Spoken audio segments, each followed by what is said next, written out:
What is up, guys? It is me, Real American Politics, back in with a new video. We have a breaking news segment, and this is the first polling breaking news segment I've had since famous Nate Plastic exposed video from 2020, nearly a year ago, when I exposed Nate Cohen's garbage Rust Belt poll. We have breaking news out of some major pollsters. Trafalgar, the most accurate pollster in 2020. Yes, they were, by the way. Virginia's gubernatorial race is tight. In fact, a virtual tie. It's only a 0.3% lead for Terry McAss, while Youngkin is only a 0.3% down. This is a very good sign for Youngkin, and we're still a month away from the election. Now, before we look at the other data, hope you enjoy this type of videos. If you guys do, smash the like button down below, subscribe, share with your friends, hit that little bell, and yes, let us try to hit another 150 likes this video. I think that'd be possible. That'd be greatly appreciated. So, Trafalgar. This is the most controversial polling group in America. Shouldn't be, by the way. Nate Plastic slandered them to all hell and back, but they are overall the best pollster in America. Now, they're showing this race is basically a tie. Now, before we look at the other data points, I want to look at Trafalgar's past, alright, recency bias.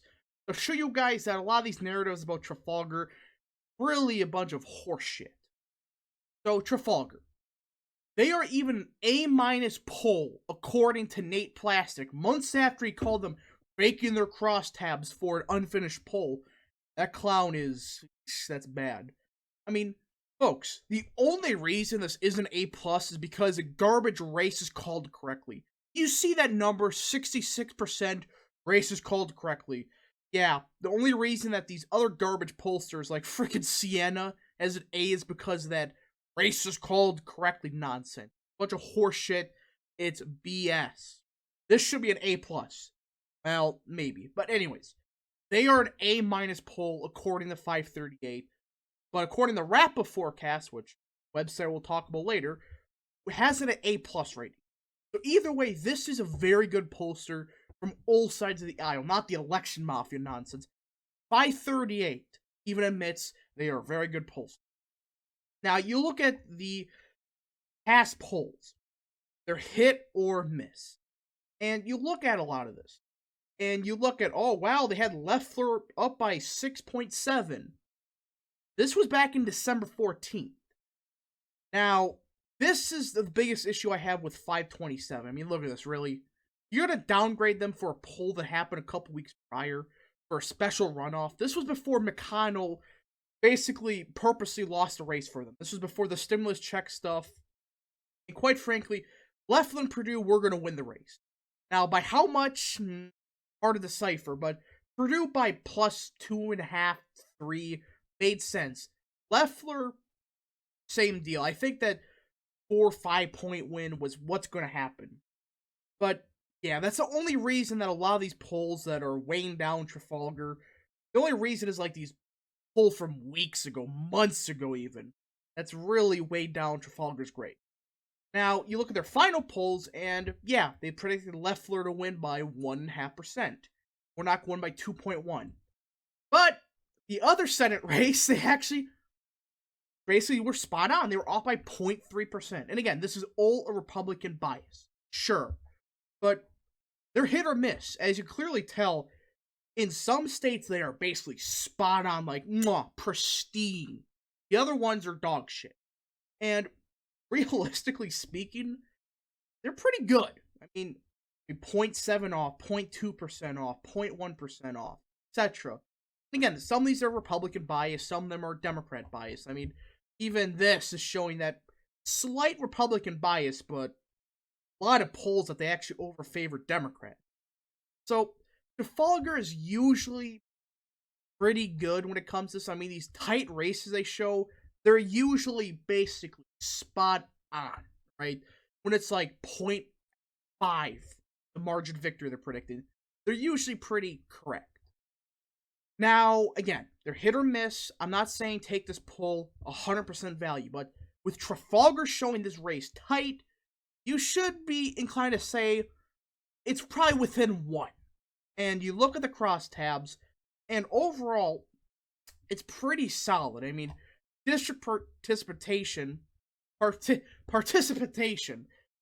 you get the point. I can't speak English. But yeah, you get the point that a lot of these crosstabs, look at the exit polls, I mean, like, by gender, it's actually favoring females.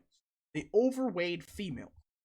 Ethnicity, well, they did overweigh whites, but this is going to be a lower turnout election, more favorable to Republicans. So around 71% white, that's pretty reasonable in an off-year election that's favoring Republicans. Age, probably roughly the same. Yeah, you get the point that, yeah, they maybe undersampled the younger vote, but it is a very low turnout election that kind of makes sense to an extent. And really, you look at the other crosstabs, it's about right when it comes to age. And again, it's a special run. It's not a special election. It's a governorship election in an off year. So it's going to be kind of hard to predict the exact turnout model, but based on past results, based on data we do have, this is roughly correct.